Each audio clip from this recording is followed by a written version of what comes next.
Hi, thanks for coming on. Andy with you here on Friday, November the 12th. Looking ahead to the games this weekend in the National League North and South. And there's a couple of tables at the end that we'll run through quickly regarding the non-league. But let's get into this. This, as I say, plays a big part for me in the overall scheme of things. And I've never actually... Well, I put a couple of videos early on in the season about the National League, but I've never actually done ratings sort of online week after week on the National League for people. It's something that I sort of just do for myself. And if I hear, well, I mean, bets like the other night, the Wrexham, the Ebbsfleet and that the other week, I will pass things like that on to members.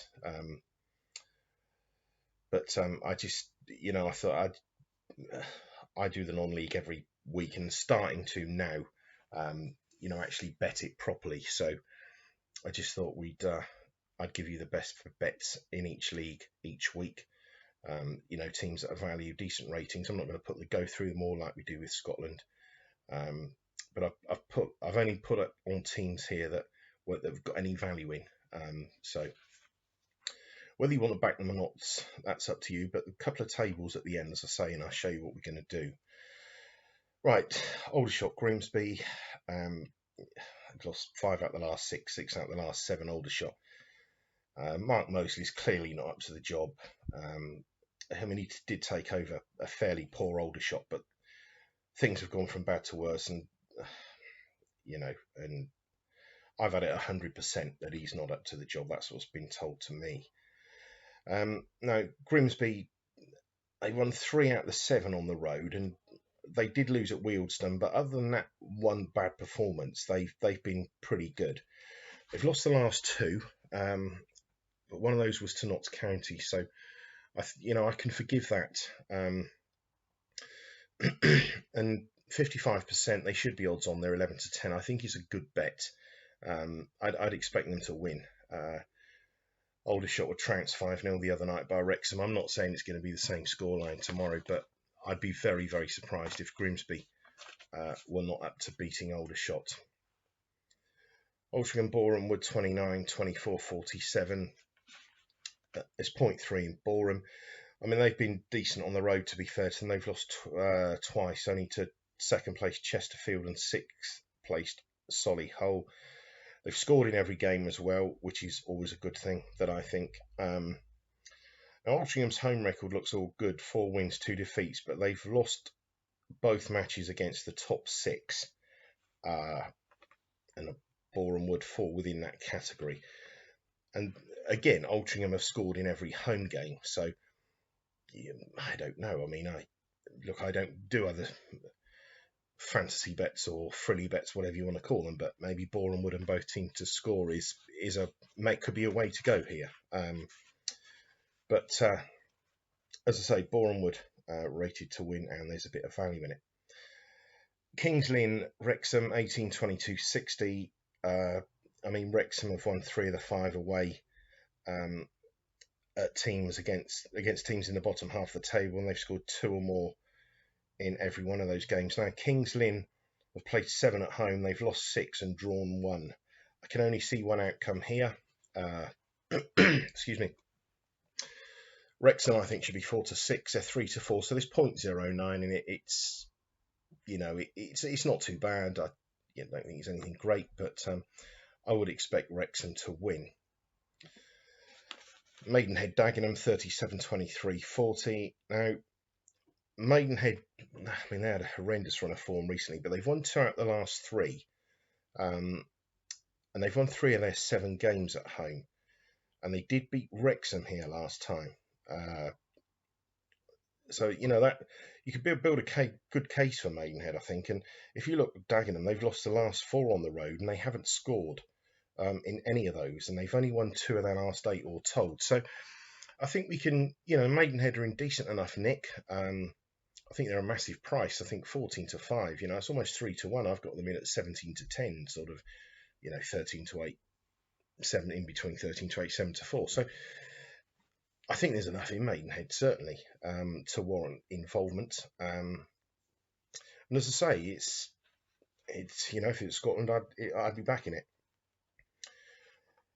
Wilston Barnet 31, 24, 45. Now, on the face of it, it looks a tough one to call, but I think if you dig a bit deeper, Barnet's have played 5 games against teams in the bottom, the bottom area of the table. They've won 3 and drawn 2. They're unbeaten, and they've scored in every game. But they've also conceded, which puts a bit of a damp cloud on it. But Wilson have only won 2 of their 7 home games, so I think Barnet at 45%. There's half a point extra in it. I think it's a bit of value. Now, these 2 teams at the bottom, Chesterfield, Weymouth and Torquay, Dover, I've put them on purely because they're rated over 60%. Now, where we've got Wrexham here at 60%, we're getting a bit of value in the price, but we got Chesterfield here at 62%, which is only 2% more, but we're being asked to take 1 to 3. So there's no value in the Chesterfield-Weymouth game or Torquay to beat Dover at 2 to 5, but I just wanted to put them in because their team's rated over 60.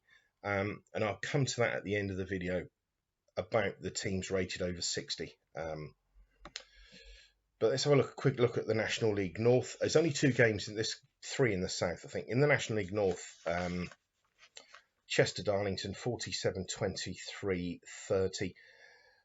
I mean, Chester have won the last 4 at home, scoring 15, which I think is quite impressive, you have to say. They've lost only once at home all season, so I think they're a fairly solid home team. Darlington, they've shipped every game away, and they've just got 2 wins on the road. So form at this level is, I'm not going to say unreliable, because I wouldn't bet if it was unreliable, but you can get the odd bizarre result. You can do all the workings out and everything you want, but sometimes you do get the odd funny result. But everything here would point to me to a Chester victory. And as I say, you're getting 0.4 extra. They should be 11 to 10. They're 6 to 4. They've got a 47% chance of winning this game. And if you're going to get 6 to 4, about a 47% chance, there can only be one winner in the long run. Chorley Leamington 58, 22, 20. There's 0.25 in Chorley. I've got them in at 7 to 10. They're 19 to 20. I mean, both of these teams are in okay form. I mean, Chorley have won 4 of the last 6 here. They've scored 19 goals in those 6 games. Leamington's form, though, I think, is, they're better at home also. I mean, they've won just 1 game on the road, and that was against second bottom Blythe.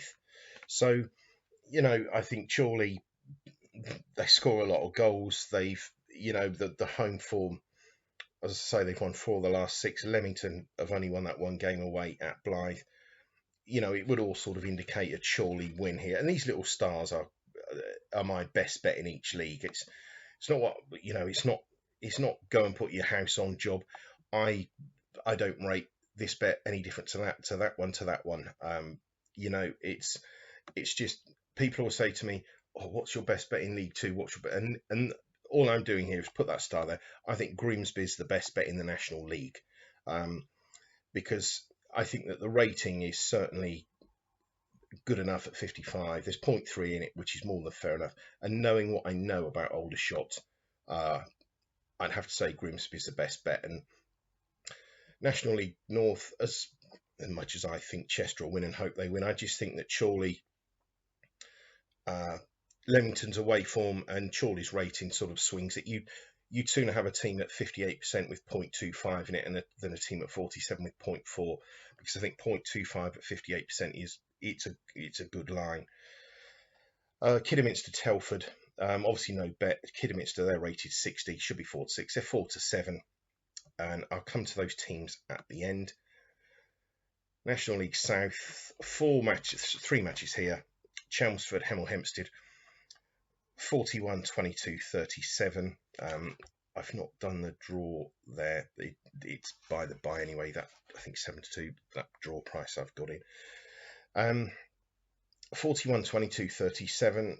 Chelmsford, although they're the highest rated out the 2, there's no value in them. I think they're far too short price. And if we look at it now, Hemel Hempstead have won both games away against teams near the bottom, scoring 5.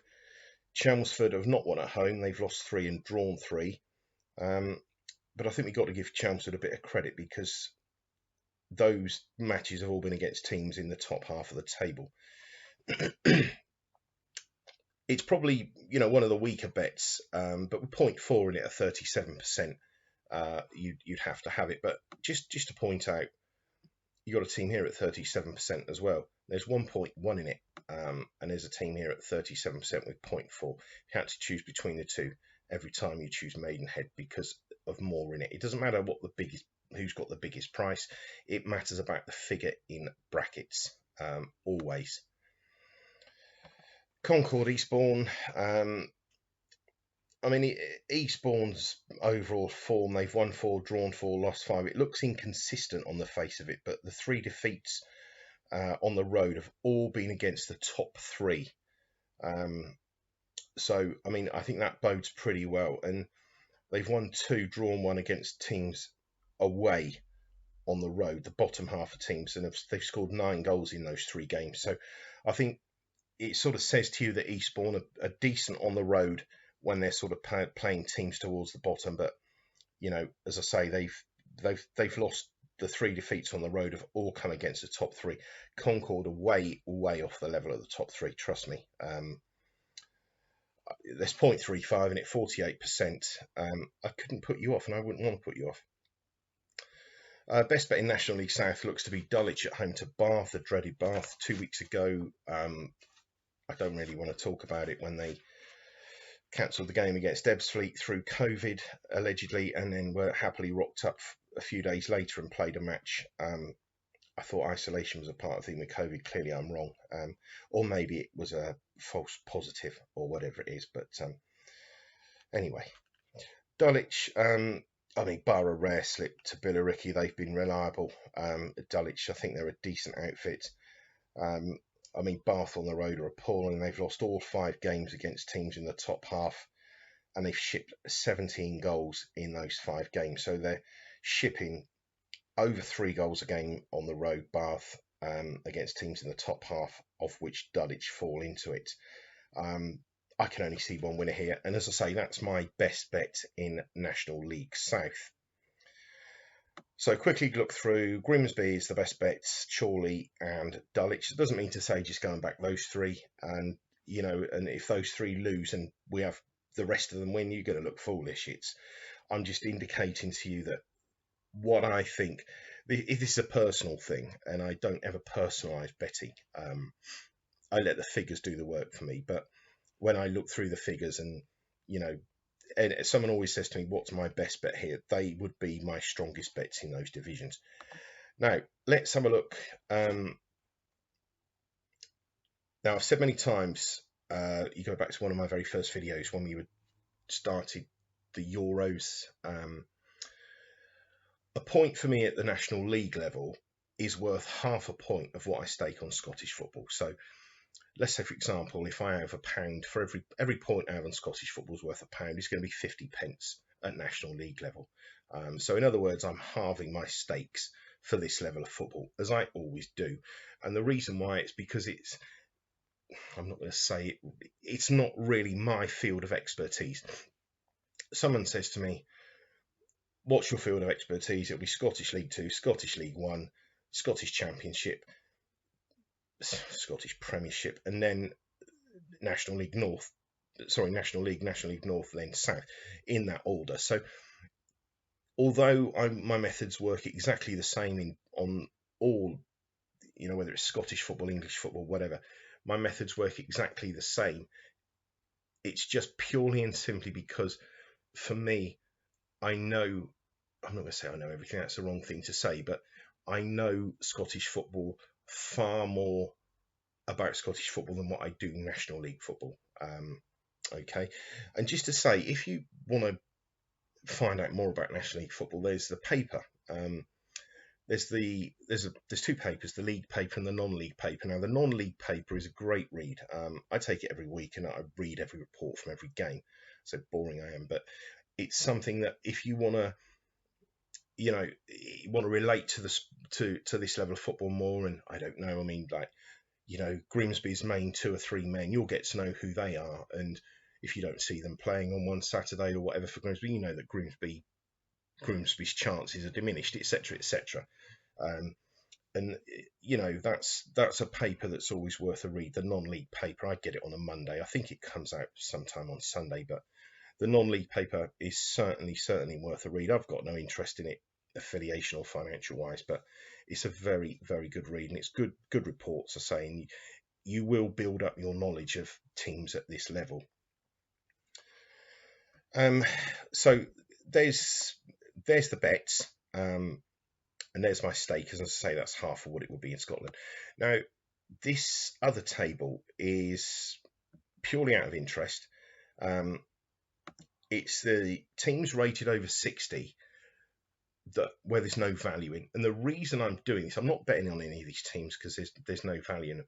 But due to the high figure, I want to see how they perform, because going back through old records of National League football, teams rated over 60% had a massively high strike rate. And I'm talking 3 out of 4. And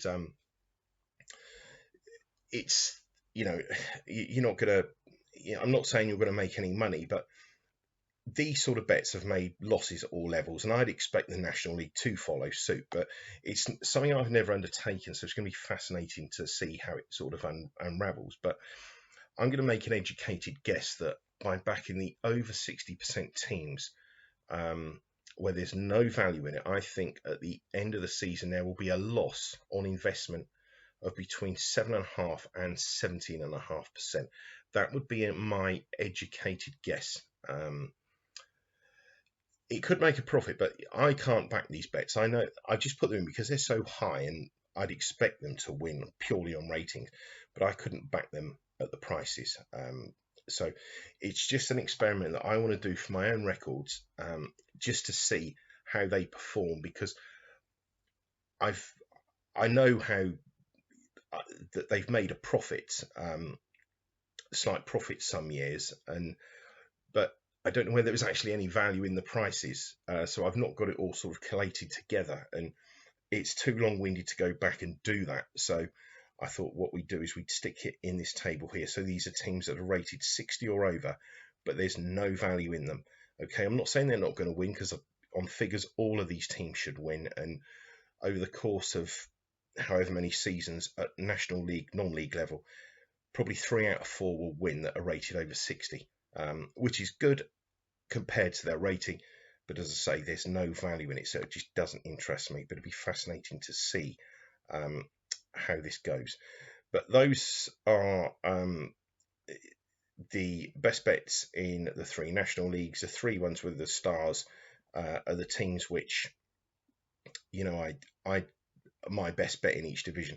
That's not to say that Chorley is a better bet than Wrexham, because I think Wrexham look a good thing this weekend. But and I'm backing all of these teams on here. I'm backing this weekend, and as I say, that 1 point is half of my Scottish football stake.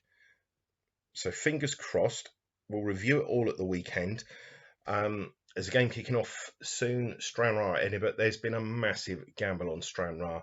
We put it out the other night, 11-4. They're into 6-4 now. They've shortened up 1.25 points. So fingers crossed we can land that tonight, Stranraer at Edinburgh. But there's the National League stuff.